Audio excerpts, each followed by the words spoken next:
And I've sat in meetings with physicians where they say, no more data.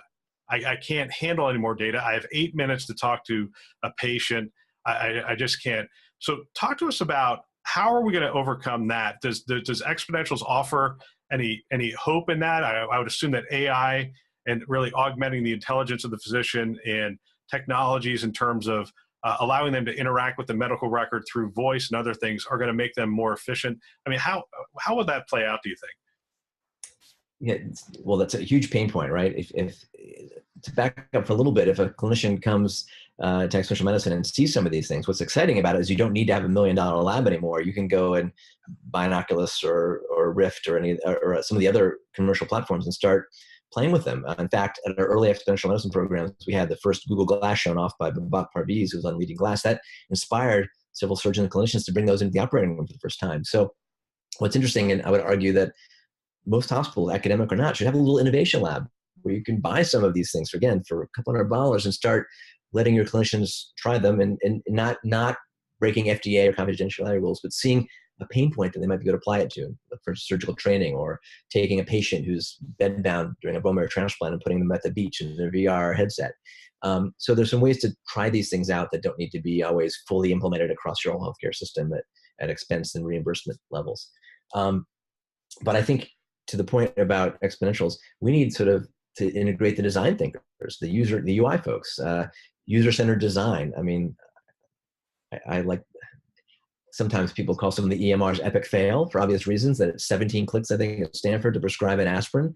And I trained at the transition between paper and AMRs, and there's some benefits to both, but you don't want the data, you want the synthesized information. And so I'm hopeful as folks are evolving the EMRs of the near future, that you think about the clinician. The burnout issues are real, where you can synthesize your genomic, your HLI data, your 23 information when it's relevant. So that when you're seeing a patient, that's put up just in time. You're about to prescribe a statin. Well, you pop up Daniel's pharmacogenomics and you might pick a different dose of simvastatin or switch to atorvastatin based on my pharmacogenomics and the data that's out there. Kind of as Anthony Chang talks about, intelligence-based medicine, not just evidence-based.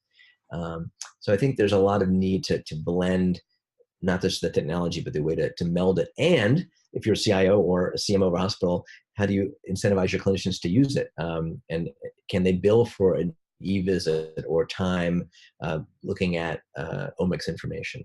How could they get rewarded for prescribing a connected blood pressure cuff and using that to improve hypertension control or diabetes with a connected blood pressure cuff or a glucometer? So lots of issues in there that hopefully lessons can be learned from multiple systems and applied across healthcare around the world. Yeah, I love that idea of, these technologies have come so far down in price. It used to be, hey, we're going to do something. It kicks off $1 million project within the health system. Now what you're saying is you could potentially do a pilot for, a couple $1,000 and then just put the right people, small pilot, see how it goes, and then scale it from there. And there's often death by pilot. Like all these digital health companies want to come to Stanford, UCSF, or UCSD and do their thing. There's now some folks building platforms so you could share pilot information from folks on the East Coast or Europe or Latin America. You can now do clinical trials in a sense at lower, cheaper ways on mobile. There was a company we had at Exponential Medicine called Netable, where you can now basically, without much technical training, build an iOS app that will let you do trials and democratize it. So there's some really interesting ways to, at lower cost, test some assumptions. We now know that there is hype in digital health. There's now, not just giving someone a Fitbit is not going to make them lose weight.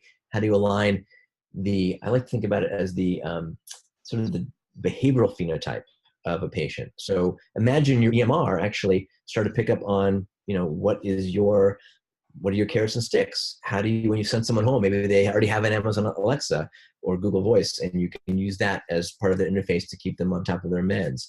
Maybe they like badges versus points or like dollars, and use that to help their digital nudges that show up on their smartwatch. Same thing for the clinicians. So there's, I think, some big opportunities to pull in and integrate these elements and show that they work before we roll them out at scale.